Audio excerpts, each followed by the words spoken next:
यदि आप इस वीडियो पर क्लिक किए हैं इसका मतलब यह है कि आप क्लास 10th के हैं बच्चों। तो आप सही वीडियो पर क्लिक किए हैं। इस वीडियो में हम लोग बात करने वाले हैं साइंस के है ना 80 महत्वपूर्ण प्रश्न को, जो आप लोग के 21 फरवरी एग्ज़ाम में आने वाला है बच्चों। ठीक है, तो जिन जिन बच्चों का 21 फरवरी को साइंस का एग्ज़ाम होने वाला है उनके लिए वायरल 80 प्रश्न को लेकर आ चुके हैं मेरे प्यारे बच्चों। तो सभी लोग इस वीडियो को अंत तक जरूर देखेंगे और जो 80 प्रश्न हम लोग बताने वाले हैं उसमें से आप लोग है ना 60 को सही करके दिखाइएगा बच्चों। तो हमें पता चल जाएगा, तो आपको आप अपने में अनुभव कर लीजिएगा कि आप लोग कितना नंबर लाने वाले हैं। ठीक है बच्चों, आपका विषय कोड होने वाला है 112 होने वाला है मेरे प्यारे बच्चों, और आपका जो सेट कोड होगा वो आई होने वाला है। ठीक है, तो सभी लोग इस वीडियो को अंत तक जरूर देखेंगे ताकि आप लोग का पता चल सके कि आप लोग कितना तैयारी कर चुके हैं बच्चों। ठीक है, आइए बच्चों जल्दी से शुरू करते हैं। तो सभी लोग जल्दी से जवाब बताते रहेंगे मेरे प्यारे बच्चे, और आप लोगों को 80 प्रश्न में कम से कम 60 प्रश्न को सही करना है बच्चों। ज़्यादा हो सकता, कम नहीं होना चाहिए मेरे प्यारे बच्चे, इतना आप लोग जरूर करिएगा। ठीक है, चलो बच्चों, पहला सवाल आपके सामने आ चुका है कि किस दर्पण की फोकस दूरी ऋणात्मक होती है, ये बताइएगा आप लोग क्या होने वाला है मेरे प्यारे बच्चों। आप लोग कमेंट बॉक्स में लिखते चलेंगे मेरे प्यारे बच्चों। तो याद रखोगे आप लोग, जिन बच्चों का ऑप्शन नंबर बी आ रहा है वो बिल्कुल करेक्ट बता रहे हैं। अवतल दर्पण की फोकस दूरी ऋणात्मक होती है, बी नंबर ऑप्शन करेक्ट होने वाला, याद रखिएगा। आगे बढ़ते हैं बच्चों, अगला सवाल आपके सामने है। 2 नंबर सवाल आपसे कहता है बच्चों कि दर्पण की फोकस दूरी और वक्रता त्रिज्या के बीच क्या संबंध होता है बच्चों। तो 2 नंबर सवाल का राइट आंसर क्या होने वाला है बच्चों, सभी लोग बताओगे। याद रखिएगा आप लोग, जो भी बच्चे बी नंबर जवाब बता रहे हैं वो बिल्कुल करेक्ट बता रहे हैं। F बराबर R/2 होता है मेरे प्यारे बच्चे, आप लोग इसको करेक्ट बता रहे हैं, याद रखिएगा आप लोग। अगला सवाल आपके सामने, ये बताओ बाबू क्या होने वाला है। 3 नंबर सवाल आपसे कहता है समान दृष्टि के लिए स्पष्ट दृष्टि की न्यूनतम दूरी कितनी होती है बच्चों। जल्दी बताओगे आप लोग क्या होने वाला है मेरे प्यारे बच्चे। बी नंबर ऑप्शन जो भी बता रहे हैं वो बिल्कुल करेक्ट बता रहे हैं, 25 सेंटीमीटर होती है, बी नंबर ऑप्शन करेक्ट होने वाला, याद रखिएगा आप लोग।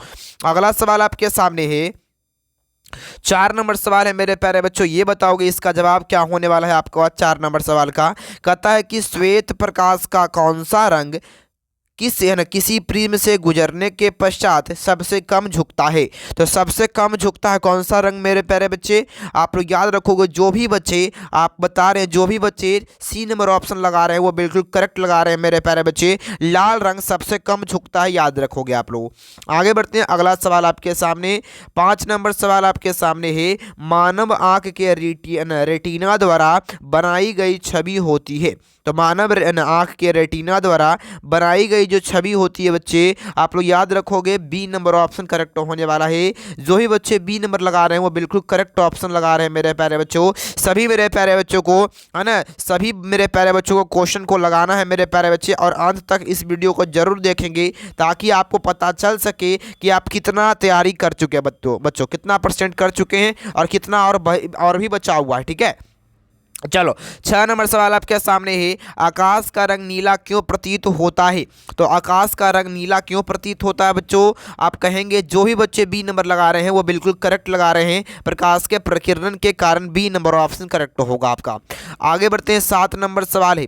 7 नंबर कहता है कि किस दर्पण से वस्तु का प्रतिबिंब बड़ा बनता है। तो किस दर्पण से वस्तु का बड़ा प्रतिबिंब बनता है बच्चों, याद रखोगे। जो भी ऑप्शन नंबर बी लगा रहे हैं वो बिल्कुल करेक्ट लगा रहे हैं, अवतल दर्पण, बी नंबर ऑप्शन करेक्ट होगा आपका। आगे बढ़ते हैं, अगला सवाल है। अगला आपके सामने 8 नंबर सवाल कहता है मेरे प्यारे बच्चों, कहता है निम्नलिखित में से कौन सा लेंस निकट दृष्टि दोष को ठीक करने के लिए उपयोग में किया जाता है बच्चों। तो निकट दृष्टि दोष को ठीक करने में किसका उपयोग करते हैं, याद रखोगे आप लोग, अवतल लेंस का उपयोग करते हैं। जो भी बच्चे सी नंबर लगा रहे हैं वो बिल्कुल करेक्ट लगा रहे हैं बच्चों, याद रखोगे आप लोग। मेरे प्यारे बच्चों, इस वीडियो के अपने है ना, आपको अच्छा लगा होगा ये वीडियो, तो अपने दोस्तों के पास भी इस वीडियो को शेयर कर दीजिएगा ताकि वो भी अपना भांप सकें कि उनकी तैयारी कितना वेस्ट हो चुका है। ठीक है, अगला है 9 नंबर, निम्नांकित में से कौन उपकरण विद्युत धारा की उपस्थिति को दर्शाता है। तो विद्युत धारा की उपस्थिति को कौन दर्शाता है? याद रखोगे बाबू, ऑप्शन नंबर आपका ए जो बता रहे हैं वो बिल्कुल करेक्ट बता रहे हैं। गैल्वेनोमीटर के द्वारा विद्युत धारा की उपस्थिति को जांचा जाता है। आगे बढ़ते हैं बच्चों, 10 नंबर सवाल आपके सामने है। दाएं हाथ के अंगूठा का नियम का प्रतिपादन किसने किया था? तो दाएं हाथ का जो अंगूठा का नियम है उसका प्रतिपादन किसने किया? याद रखोगे बाबू, जो डी नंबर बता रहे हैं मैक्सवेल, वो बिल्कुल करेक्ट बता रहे हैं, जो डी नंबर बता रहे हैं बच्चों। आगे बढ़ते हैं, अगला सवाल आपके सामने है। विभवांतर का एसआई मात्रक क्या होता है? 11 नंबर सवाल है। तो विभवांतर का एसआई मात्रक क्या होता है? याद रखोगे मेरे प्यारे बच्चों, वोल्ट होता है। ए नंबर ऑप्शन जो बता रहे हैं वो बिल्कुल करेक्ट बता रहे हैं, याद रखिएगा आप लोग। आगे बढ़ते हैं, अगला सवाल आपके सामने 12 नंबर का आता है। निम्नलिखित में से किस संयोजन द्वारा प्रतिरोध का मान बढ़ता है? तो किस संयोजन के द्वारा प्रतिरोध का मान बढ़ता है? तो सबसे अधिक प्रतिरोध श्रेणी क्रम में होता है। जो भी ए नंबर करेक्ट ऑप्शन बता रहे हैं वो बिल्कुल आप लोग सही बता रहे हैं बच्चों। आगे बढ़ते हैं, अगला सवाल 13 नंबर है। चुंबकीय बल रेखा की प्रकृति कैसी होती है? तो चुंबकीय बल रेखा की जो प्रकृति है, ऑप्शन नंबर आपका जो ए बता रहे हैं वो बिल्कुल करेक्ट बता रहे हैं, काल्पनिक होती है। याद रखिएगा, ए नंबर ऑप्शन करेक्ट होने वाला है। आगे बढ़ते हैं, 14 नंबर सवाल आपके सामने है। 1 किलो वाट घंटा किसके बराबर होता है? तो 1 kWh बराबर क्या होता है बच्चों? 1 kWh बराबर क्या होता है? तो याद रखोगे आप लोग 3.6 गुने 10 पर बराबर 6 जूल होता है। ऑप्शन नंबर आपका सी करेक्ट होने वाला है। जो भी बच्चे सी नंबर बता रहे हैं वो बिल्कुल करेक्ट बता रहे हैं। आगे बढ़ते हैं, अगला सवाल बताओगे बाबू। अगला है, नवीकरणीय ऊर्जा का स्रोत क्या है बच्चों? इनमें से कौन नवीकरणीय ऊर्जा का स्रोत है? तो सौर ऊर्जा हो जाएगा। बी नंबर जो बता रहे हैं वो बिल्कुल करेक्ट बता रहे हैं, आप लोग इसको याद रखिएगा। आगे है 16 नंबर सवाल है। कौन सा लेंस अपसारी लेंस भी कहलाता है? तो अपसारी लेंस कौन कहलाता है? याद रखेंगे, ऑप्शन नंबर आपका ए करेक्ट होने वाला है। जो भी बच्चे अवतल लेंस लिख रहे हैं वो बिल्कुल करेक्ट बता रहे हैं। आगे बढ़ते हैं, अगला सवाल आपके सामने है। प्रकाश का प्राथमिक वर्ण कौन हो जाएगा? तो इनमें से कौन प्रकाश का प्राथमिक वर्ण है? याद रखेंगे बच्चे, जो भी डी नंबर बता रहे हैं वो बिल्कुल मेरे प्यारे भाई आपका सही आ रहा है, डी नंबर ऑप्शन। आगे बढ़ते हैं, अगला सवाल आपके सामने 18 नंबर है। निम्नलिखित में से कौन नेत्र का रंगीन भाग होता है? तो नेत्र का रंगीन भाग कौन होता है मेरे प्यारे बच्चे? याद रखोगे आप लोग, ऑप्शन नंबर डी करेक्ट होने वाला है। आइरिस होता है। डी नंबर ऑप्शन आपका सही होने वाला है, करेक्ट होने वाला है। आगे बढ़ते हैं, 19 नंबर है। 1 HP बराबर क्या होता है? तो 1 HP बराबर 746 वाट होता है। ये भी आप लोग को याद रखना होगा। 1 HP बराबर 746 वाट होता है। ए नंबर ऑप्शन आपका करेक्ट होने वाला है। आगे बढ़ते हैं बच्चों, अगला सवाल आपके सामने है। 20 नंबर का था, विशालक शीशा मैग्नीफाइंग ग्लास होता है। तो किसको हम लोग मैग्नीफाइंग ग्लास बोलते हैं? तो 20 नंबर सवाल का क्या बता रहे हैं आप लोग? जो भी बच्चे बी नंबर लगा रहे हैं वो बिल्कुल करेक्ट होने वाला है। उत्तर लेंस करेक्ट होने वाला है, याद रखोगे आप लोग। आगे बढ़ते हैं, अगला सवाल आपके सामने ये बताओगे आप लोग। अगला आपसे कहता है कि जब किसी चालक तार से विद्युत धारा प्रवाहित होती है तो गतिशील कण क्या होते हैं? तो 21 नंबर सवाल का राइट आंसर क्या होने वाला आपका? याद रखोगे, 21 नंबर सवाल का ऑप्शन नंबर डी होगा। इलेक्ट्रॉन होते हैं। डी नंबर ऑप्शन करेक्ट होने वाला है। जो भी बच्चे डी नंबर बता रहे हैं वो बिल्कुल करेक्ट बता रहे हैं। आगे बढ़ते हैं, अगला सवाल आपके सामने 22 नंबर। एम्पियर पर घंटा मात्रक होता है। तो एम्पियर घंटा किसका मात्रक होता है? याद रखोगे बच्चों, जो भी बच्चे बी नंबर बता रहे हैं आवेश का होता है। बी नंबर ऑप्शन याद रखिएगा आप लोग, आवेश का होता है, याद रखिएगा। अगला आपके सामने 23 नंबर है। निम्नलिखित में से कौन सा मात्रक वाट के बराबर होता है? तो बच्चों बताओ आप लोग 23 नंबर सवाल का उत्तर क्या बता रहे हैं? तो जूल बटा सेकेंड होता है बच्चों, याद रखोगे। ए नंबर जो बता रहे हैं वो बिल्कुल करेक्ट ऑप्शन लिख रहे हैं बच्चों, याद रखोगे आप लोग। आगे बढ़ते हैं, अगला सवाल आपके सामने बताते हैं। 24 नंबर का आता है, विद्युत धारा का मात्रक क्या होता है? एसआई मात्रक जो है बच्चों, ये क्या होता है विद्युत धारा का? तो याद रखोगे बच्चों, जो भी बच्चे ऑप्शन नंबर ए लगा रहे हैं एम्पियर, वो बिल्कुल करेक्ट ऑप्शन लिख रहे हैं, याद रखिएगा आप लोग। आगे बढ़ते हैं बच्चों, अगला सवाल है 25 नंबर सवाल आपसे कहता है, ग्लोबल वार्मिंग के लिए उत्तरदायी गैस कौन है? तो ग्लोबल वार्मिंग के लिए उत्तरदायी गैस कौन है? याद रखिएगा, जो भी बच्चे सी नंबर लगा रहे हैं CO2 गैस सबसे अधिक उत्तरदायी है, याद रखिएगा आप लोग। अगला सवाल 26 नंबर है कि शरीर में भोजन का पचना किस प्रकार की अभिक्रिया है? तो याद रखिएगा जो भी बच्चे ए नंबर बता रहे हैं उपचयन अभिक्रिया वो बिल्कुल करेक्ट बता रहे हैं। याद रखिएगा आप लोग ए नंबर ऑप्शन करेक्ट होगा। आगे बढ़ते हैं, अगला सवाल है 27 नंबर सवाल आपके सामने है। कली चूना पर जब जल डाला जाता है तब अभिक्रिया होती है, उस अभिक्रिया को क्या बोलते हैं? तो जो भी बच्चे ए नंबर बता रहे हैं ऊष्माक्षेपी अभिक्रिया, ऊष्माक्षेपी का मतलब होता है ऊष्मा का निकलना बच्चों, ऊष्मा का निकलना होता है, निकलना, ठीक है। तो ऊष्मा जहाँ से निकलता है उसको ऊष्माक्षेपी कहते हैं। 28 नंबर सवाल है, निम्नांकित में से कौन सबसे अधिक अभिक्रियाशील है? तो इनमें से कौन सबसे अधिक अभिक्रियाशील है? ऑप्शन नंबर आपका ए जो बता रहे हैं Cu वो बिल्कुल करेक्ट ऑप्शन होने वाला, याद रखिएगा आप लोग। आगे बढ़ते हैं, अगला सवाल आपके सामने 29 नंबर कहता है कि चूना जल का रासायनिक सूत्र क्या होता है? 29 नंबर सवाल का राइट आंसर क्या होगा? मेरे प्यारे बच्चों जो भी बता रहे हैं मेरे प्यारे भाई डी नंबर ऑप्शन CaOH वो बिल्कुल करेक्ट ऑप्शन बता रहे हैं। डी नंबर ऑप्शन मेरे प्यारे भाई सही होने वाला है। आगे बढ़ते हैं, अगला सवाल आपके सामने है कि कोई बिलियन नीले लाल लिटमस पत्र को नीला कर देता है, उसका पीएच मान क्या होगा? तो बच्चों देखिए यहाँ पर मेरे प्यारे भाई आप लोग ट्रिक देख लीजिए, आप लोग याद रखिएगा अनीला, अनीला आप लोग हमेशा याद रखिएगा मेरे प्यारे बच्चों। अ से आपका अम्ल होता है, अ से अम्ल होता है, फिर आपका न से नीला होता है बच्चों, और ल से लाल होता है, ठीक है, लाल होता है बच्चों। तो आप लोग याद रखिएगा अम्ल में क्या होता है, नीला से लाल होता है बच्चों, अम्ल में नीला से लाल होता है, तो याद रखोगे। लेकिन नीला से लाल नहीं हो रहा, लाल से नीला हो रहा है बच्चों, इसलिए क्या हो जाएगा, क्षार हो जाएगा बच्चों, ये क्षार हो जाएगा, ठीक है। और क्षार का पीएच मान क्या होता है? तो धन 7 से ऊपर 11 और 10 हो जाएगा। डी नंबर ऑप्शन करेक्ट होगा। जो भी बच्चे डी नंबर लगा रहे हैं वो बिल्कुल सही लगा रहे हैं। 31 नंबर है, एल्काइन में कार्बन कार्बन के बीच कितने सह संयोजक आबंध होते हैं? तो एल्काइन में कार्बन कार्बन के बीच कितने आबंध होते हैं? याद रखिएगा आप लोग सी नंबर ऑप्शन करेक्ट होने वाला है। याद रखिएगा जो भी सी नंबर बता रहे हैं वो बिल्कुल करेक्ट बता रहे हैं। आगे बढ़ते हैं, अगला सवाल है ग्लूकोज का आणविक सूत्र क्या होता है? तो जो भी बच्चे ऑप्शन नंबर ए बता रहे हैं वो बिल्कुल करेक्ट होने वाला है। C6H12O6 होता है। जो भी ए नंबर बता रहे करेक्ट होगा। 33 नंबर है, उच्च वसीय अम्लों के सोडियम लवण क्या कहलाते हैं? तो उच्च वसीय लवणों के सोडियम लवण जो है वो क्या कहलाते हैं? याद रखिएगा उसको साबुन कहा जाता है। ए नंबर ऑप्शन जो भी बता रहे हैं वो बिल्कुल करेक्ट ऑप्शन बता रहे हैं, याद रखिएगा आप लोग। 34 नंबर कहता है कि CHO अभिक्रियाशील मूलक को क्या कहते हैं? तो CHO अभिक्रियाशील मूलक को एल्डिहाइड कहा जाता है। ए नंबर ऑप्शन करेक्ट होने वाला है, आप लोग इसको याद रखिएगा। ए नंबर जो बता रहे हैं वो बिल्कुल सही बता रहे हैं। आगे बढ़ते हैं, अगला ये भी बहुत ही महत्वपूर्ण सवाल है बच्चों। आवर्त सारणी के किसी आवर्त में बाएं से दाएं जाने पर तत्वों की परमाणु त्रिज्या क्या होती है? तो 35 नंबर सवाल का उत्तर क्या होगा आपका? घटती है। ऑप्शन नंबर ए करेक्ट होने वाला है। जो भी ए नंबर बता रहे हैं वो बिल्कुल करेक्ट होने वाला है, याद रखिएगा। अगला सवाल आपके सामने है 36 नंबर सवाल आपके सामने है, निम्नांकित तत्वों को उनके अधातु गुण के अनुसार बढ़ते क्रम में सजाएं। बताइए बाबू, इसको आप लोग को सजाना है, इस जो तत्व दिया गया है इसको सजाएंगे। तो राइट आंसर क्या होगा आपका? करेक्ट ऑप्शन बी होने वाला। जो भी बच्चे बी बता रहे हैं, पहले लिथियम होगा, फिर हेलियम होगा, कार्बन होगा, ऑक्सीजन होगा और फ्लोरीन होगा, ठीक है। चलिए आगे बढ़ते हैं बच्चों।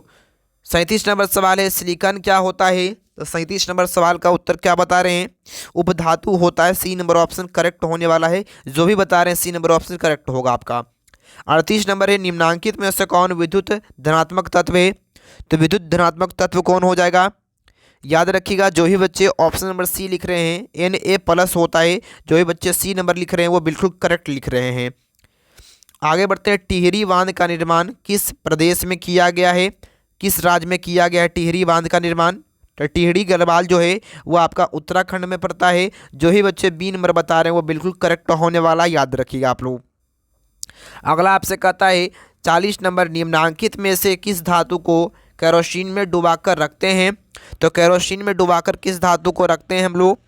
याद रखिएगा बी नंबर ऑप्शन करेक्ट होगा, सोडियम धातु को रखते हैं। बी नंबर ऑप्शन करेक्ट होने वाला है। जो ही बच्चे बता रहे हैं बी नंबर सही होने वाला है। अपमार्जक से बनाए जाते हैं। तो अपमार्जक से क्या बनाए जाते हैं? सर्फ एक्सल होता है, शैम्पू होता है, इजी सर्फ होता है। जो भी बच्चे डी नंबर लिख रहे हैं वो बिल्कुल करेक्ट ऑप्शन लिख रहे हैं मेरे प्यारे भाई, याद रखिएगा आप लोग। अगले सवाल का उत्तर बोलिए मेरे प्यारे भाई। सौर सेल में किसका उपयोग होता है? तो याद रखेंगे जो भी मेरे प्यारे भाई बता रहे हैं बी नंबर ऑप्शन करेक्ट होने वाला है, सिलिकॉन का उपयोग होता है, याद रखिएगा आप लोग। अगला है आपके सामने 43 नंबर सवाल है, निम्नलिखित में से किसका उपयोग खाना बनाने वाले ईंधन में नहीं होता है? तो किसका उपयोग खाना बनाने में नहीं करते हैं? याद रखिएगा आप लोग सीएनजी का उपयोग नहीं करते हैं। ए नंबर ऑप्शन जो बता रहे हैं वो बिल्कुल करेक्ट बता रहे हैं। अगला आपके सामने 44 नंबर है मेरे प्यारे बच्चे, इसको सभी लोग देख लेंगे मेरे प्यारे बच्चे, अपने भाई के पास अपने दोस्त के पास भी शेयर करेंगे। और आप लोगों को 80 में से कम दम है तो बच्चों 60 सही करके दिखाइए बच्चों, 60 सही करके दिखाइएगा तो आपको अपने आप पता चल जाएगा कि कितना हम लोग पढ़ चुके हैं साइंस में। ठीक है, चलो इसका जवाब बताओ आप लोग 44 का। तो है ना, जितने भी बच्चे इसका जवाब लिख रहे हैं ऑप्शन नंबर ए वो बिल्कुल करेक्ट लिख रहे हैं, ऑक्सीजन का, इसमें क्योंकि संयोग हो रहा है कॉपर से, याद रखिएगा ऑक्सीकरण हो जाएगा आपका। अगला 45 नंबर, निम्नलिखित में से कौन सा समीकरण संतुलित नहीं है? तो कौन सा समीकरण संतुलित नहीं है? याद रखिएगा बी नंबर जो बता रहे हैं वो बिल्कुल करेक्ट ऑप्शन होने वाला है, जो बी नंबर बता रहे हैं बिल्कुल करेक्ट होगा, याद रखिएगा बच्चों, ये भी आपका बी ही नंबर में आ जाएगा, यहाँ पर बी लिखा हुआ है। ठीक है, चलो याद रखिएगा बाबू बी नंबर जो बता रहे हैं वो बिल्कुल सही बता रहे हैं। 46 नंबर सवाल है, उदासीन विलयन का पीएच मान कितना होता है? तो उदासीन विलयन का पीएच मान 7 होता है, 7 के बराबर होता है, याद रखिएगा आप लोग। ऑप्शन नंबर ए जो बता रहे हैं वो बिल्कुल सही बता रहे हैं। आगे बढ़ते हैं, अगला सवाल आपके सामने 47 नंबर, निम्नलिखित में से कौन दुर्बल अम्ल है? तो कौन दुर्बल अम्ल हो जाएगा आपका? तो आप लोग याद रखिएगा एसिटिक अम्ल, ऑप्शन सी करेक्ट होने वाला है। जो भी बच्चे बता रहे हैं वो बिल्कुल करेक्ट होने वाला है, एसिटिक अम्ल इसका नाम होता है, सबसे दुर्बल अम्ल होता है। 48 नंबर सवाल आपसे कहता है मेरे प्यारे बच्चे, कहता है 48 नंबर, क्रायोलाइट का अयस्क होता है। 48 नंबर सवाल का उत्तर क्या होगा? याद रखिएगा ऑप्शन नंबर जो डी बता रहे हैं एल्युमिनियम बिल्कुल करेक्ट होने वाला, याद रखिएगा आप लोग। 49 नंबर है, पोटेशियम की परमाणु संख्या कितनी होती है? तो बच्चों याद रखोगे आप लोग 39 नंबर सवाल का उत्तर जो भी सी बता रहे हैं वो बिल्कुल करेक्ट होने वाला है, के की परमाणु संख्या 19 होती है। सी नंबर ऑप्शन जो बता रहे हैं वो बिल्कुल करेक्ट बता रहे हैं। फॉर्मिक अम्ल का आईयूपीएसी नाम क्या होता है? 50 नंबर सवाल है, फॉर्मिक अम्ल का आईयूपीएसी नाम क्या होता है? याद रखिएगा ऑप्शन नंबर ए जो बता रहे हैं वो बिल्कुल करेक्ट होने वाला है, मेथनोइक अम्ल होता है, याद रखिएगा आप लोग। एथाइल एल्कोहल का अणुसूत्र क्या होता है? 51 नंबर, एथाइल एल्कोहल का अणुसूत्र क्या होता है? याद रखिएगा आप लोग, ऑप्शन नंबर आपका सी करेक्ट होने वाला है, C2H5OH होता है, आप लोग ऑप्शन नंबर सी करेक्ट होने वाला, याद रखिएगा। एल्काइन कौन होता है बच्चों, बताओगे आप लोग? एल्काइन श्रेणी का कौन हो जाएगा मेरे प्यारे भाई? याद रखोगे जो भी बच्चे ऑप्शन नंबर ए बता रहे हैं, ऑप्शन नंबर एक करेक्ट होने वाला है, आपका होता है CnH2n-2 होता है बच्चों। ये जो सूत्र जहां पर मिल जाएगा उसको एल्काइन कहते हैं, ऑप्शन नंबर एक करेक्ट होने वाला है। बताओ बाबू 53 नंबर सवाल का उत्तर, चीनी का रासायनिक सूत्र क्या होता है? और 53 नंबर सवाल का जवाब आप लोग कमेंट बॉक्स में लिख दीजिएगा। ठीक है, कमेंट बॉक्स में आप लोग लिख देंगे 53 नंबर करके और इस प्रकार से एरो देकर लिख दीजिएगा इसका उत्तर। आगे बढ़ते हैं बच्चों, अगला सवाल आपके सामने है 54 नंबर है, एसिटिलीन में कार्बन कार्बन के बीच कितने सहसंयोजक बंधन होते हैं? तो याद रखिएगा जो भी बच्चे ऑप्शन नंबर डी बता रहे हैं वो बिल्कुल करेक्ट बता रहे हैं, 3 हो जाएगा बिल्कुल करेक्ट ऑप्शन। आगे बढ़ते हैं बच्चों, अगला सवाल है 55 नंबर, श्वसन के अध्ययन के लिए उपयोग किए जाने वाले बीज को क्या बोलते हैं? तो श्वसन के अध्ययन के लिए जो बीज का उपयोग किया जाता है मेरे प्यारे बच्चे, जो भी बी नंबर बता रहे हैं अंकुरित बीज, बी नंबर ऑप्शन करेक्ट होने वाला, याद रखिएगा आप लोग। मानव वृक्क किस प्रणाली का एक हिस्सा है? तो मानव वृक्क जो है वह किस प्रणाली का हिस्सा है? तो 56 नंबर सवाल का करेक्ट ऑप्शन सही होने वाला है, उत्सर्जन का हिस्सा है, याद रखिएगा आप लोग, उत्सर्जन का हिस्सा है, याद रखिएगा। आगे बढ़ते अगला सवाल है, पौधों में जाइलम निम्नांकित में से किसके लिए परिवहन के लिए उत्तरदायी होता है? तो जाइलम किसके परिवहन के लिए उत्तरदायी होता है? तो 57 नंबर सवाल का जो भी ऑप्शन नंबर ए बता रहे हैं वो बिल्कुल करेक्ट ऑप्शन बता रहे हैं, पानी के लिए परिवहन करता है बच्चों, याद रखिएगा आप लोग। 58 नंबर है, श्वसन के दौरान कौन सी गैस निकलती है? तो श्वसन के दौरान कौन सी गैस निकलती है? याद रखिएगा जो भी ए नंबर बता रहे हैं CO2 बिल्कुल करेक्ट होने वाला है। आगे बढ़ते हैं, फलों के पकने में निम्न में से किससे नियंत्रित किया जाता है? तो फलों को पकाने में किसके द्वारा पकाया जाता है? याद रखिएगा आप लोग ऑप्शन नंबर सी जो बता रहे हैं वो बिल्कुल करेक्ट होने वाला है, एथिलीन का उपयोग किया जाता है। 60 नंबर है न्यूरॉन वह हिस्सा होता है जहां जानकारी हासिल किया जाता है। बताइएगा आप लोग क्या होगा।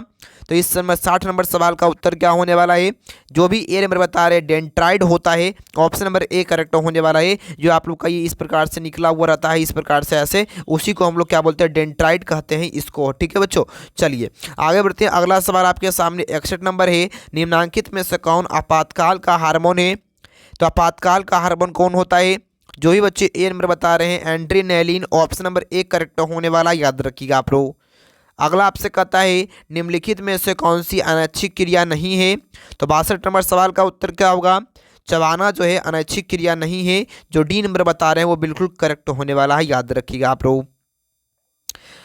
अगला सवाल आपके सामने 63 नंबर, मानव में गर्भ की अवधि कितनी होती है। तो मानव में गर्भ की जो अवधि होती है मेरे प्यारे बच्चे, जो भी ए नंबर जवाब बता रहे हैं 270 दिन, ऑप्शन नंबर ए आपका सही होने वाला है, करेक्ट होने वाला है। गंगा एक्शन प्लान कब शुरू हुआ था, 64 नंबर सवाल। तो गंगा एक्शन प्लान की शुरुआत, याद रखिएगा जो भी बच्चे बी नंबर बता रहे हैं 1985, बिल्कुल करेक्ट होने वाला है, याद रखिएगा आप लोग। अगला है 65 नंबर, मुकुलन द्वारा अलैंगिक जनन निम्नलिखित में से किसमें होता है। तो याद रखिएगा मुकुलन द्वारा अलैंगिक जनन किसमें होता है, आप लोग इसको याद रखेंगे मेरे प्यारे बच्चों, याद रखिएगा जो ये बच्चे ए नंबर बता रहे हैं वो बिल्कुल करेक्ट होने वाला है, ईस्ट में होता है, याद रखिएगा आप लोग। अगला है आपके सामने, इनमें से कौन सी बीमारी श्वसन तंत्र से संबंधित है। तो 66 नंबर सवाल का जवाब क्या होगा आपका, याद रखिएगा टीबी जो है, बी नंबर ऑप्शन करेक्ट होने वाला है। अगला आपके सामने ये बताइए आप लोग, 67 नंबर है, मनुष्य और अन्य मांसाहारी जीव निम्नलिखित में से किसका पाचन नहीं कर पाते हैं। तो 67 नंबर सवाल का जवाब क्या होगा आपका, जो है बच्चे बी नंबर बता रहे हैं cellulose, option number B correct होने वाला है, cellulose B number option correct होगा आपका। ब्रेन हेमरेज का मुख्य कारण क्या है। तो 68 नंबर सवाल का जवाब क्या होने वाला है, हाइपरटेंशन होता है, सी नंबर ऑप्शन जो भी बता रहे हैं वो बिल्कुल करेक्ट ऑप्शन बता रहे हैं, सही उत्तर दे रहे हैं। आगे बढ़ते हैं, निम्न में से परजीवी पादप का उदाहरण क्या हो जाएगा आपका। तो परजीवी पादप का उदाहरण क्या होगा आपका, कस्कूटा होता है, बी नंबर ऑप्शन जो बता रहे हैं वो बिल्कुल करेक्ट होने वाला है, कस्कूटा होता है। हृदय से रक्त को संपूर्ण शरीर में पंप किया जाता है। तो हृदय से रक्त को पूरे शरीर में पंप किया जाता है अलिंद के द्वारा, ऑप्शन नंबर सी जो बता रहे हैं वो बिल्कुल करेक्ट ऑप्शन होने वाला है। हाइड्रा में अलैंगिक जनन की विधि होती है। तो हाइड्रा में अलैंगिक जनन की विधि कौन सी होती है, याद रखिएगा ऑप्शन नंबर ए करेक्ट होने वाला है, मुकुलन विधि होती है, याद रखिएगा आप लोग, ऑप्शन नंबर ए जो बता रहे हैं वो करेक्ट ऑप्शन होने वाला है। जनन संचारी रोग कौन हो जाएगा, इनमें से कौन जनन संचारी रोग है। तो याद रखिएगा ऑप्शन नंबर जो डी बता रहे हैं वो बिल्कुल करेक्ट ऑप्शन होने वाला है, ये सभी रोग जनन संचारी रोग है, याद रखिएगा। पुष्प की सबसे बाहरी भाग को क्या बोलते हैं। तो पुष्प का सबसे बाहरी भाग जो होता है उसको बाह्य दलपुंज कहते हैं, जो ही बच्चे ए नंबर बता रहे हैं वो बिल्कुल करेक्ट होने वाला है। ब्लड समूह ए में कौन सा एंटीबॉडी होता है, 74 नंबर। तो कौन सा एंटीबॉडी ए में होता है, आप कहेंगे बी होता, बी एंटीबॉडी होता है, जो ही बच्चे सी नंबर बता रहे हैं वो बिल्कुल सही होने वाला है।